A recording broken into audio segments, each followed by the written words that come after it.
All right, Year 12, let's have a look at question 19 from exercise 5D down here. Let's have a read of it first.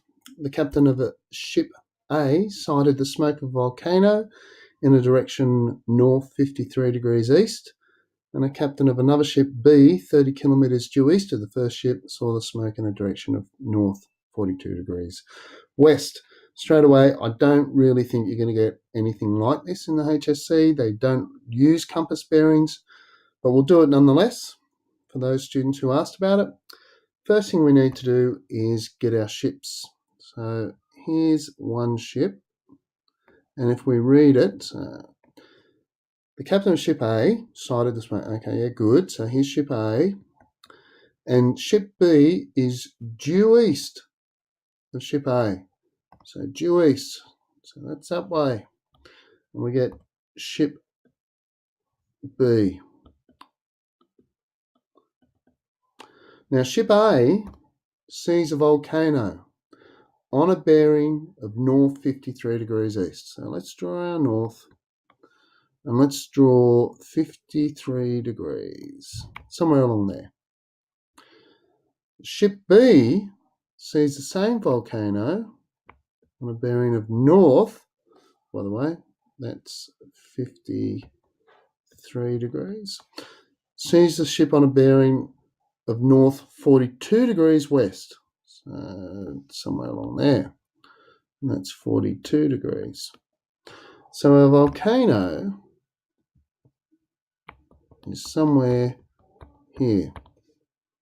Very bad volcano. We also know that this is 30 kilometres. Now we know that because it's due east, that's 90 degrees. So this angle in here is 90 minus 53. And that will give me 90 minus 53, 37 degrees. Again, we know this angle is 90 degrees, so this angle in here is 90 minus 42. And 90 minus 42 is 48 degrees. And the only thing we need now is this angle in here. Let's call it alpha.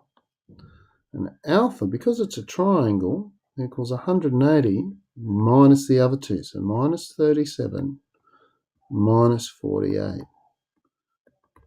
And 180 minus 37 minus 48 gives me 95 degrees.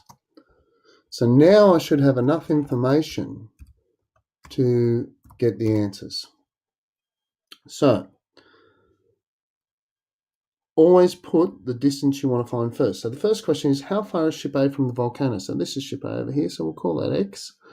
And we get X, and it's going to be opposite sine 48. Sine 48 equals 30 over sine 95.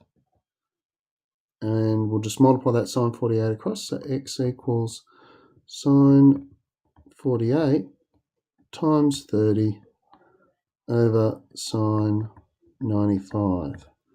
And that'll give us, use our calculator now, sine 48 times 30 divided by sine 95, and I get 22.3795.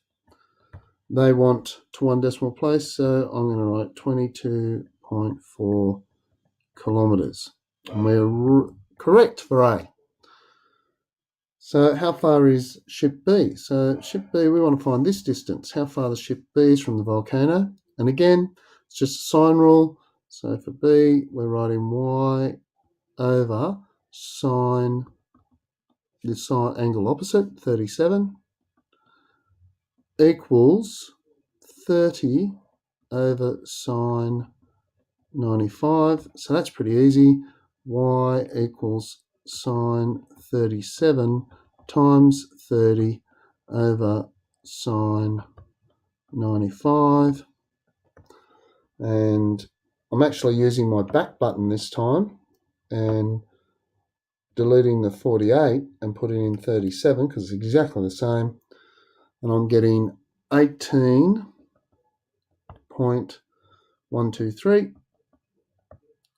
which to the nearest one decimal place is 18.1 kilometres, which is also correct. So let's have a look at C.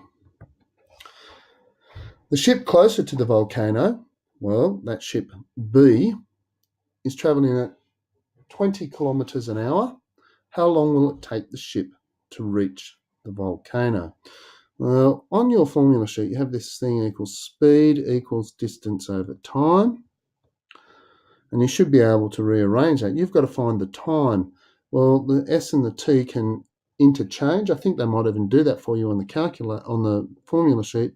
So time equals the distance over the speed. So the distance is 18.1 and the speed is 20. Now, before I even get my answer, it's 18 kilometres away.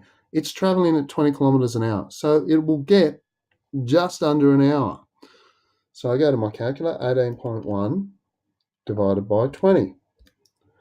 And I get 0.905. Now, I can find this out by doing some maths because I know that's 905 over 1,000. And I can times that by 60 and find it that way. But you have your magic degrees, minutes, seconds button on your calculator. And if I just press that, it'll give me 0 hours and 54 minutes, 0 degrees, 54 minutes and 18 seconds. So it's 54 minutes to the nearest minute, which is that's what they wanted.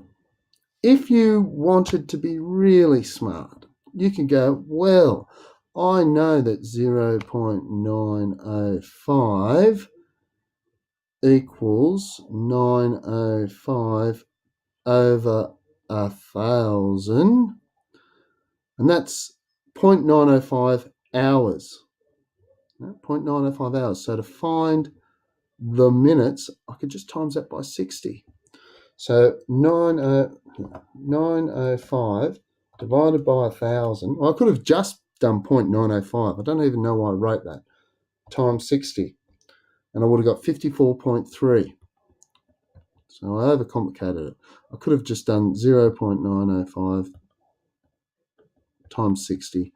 And I would have got the same, 54.3. Either way, 54 minutes. But you have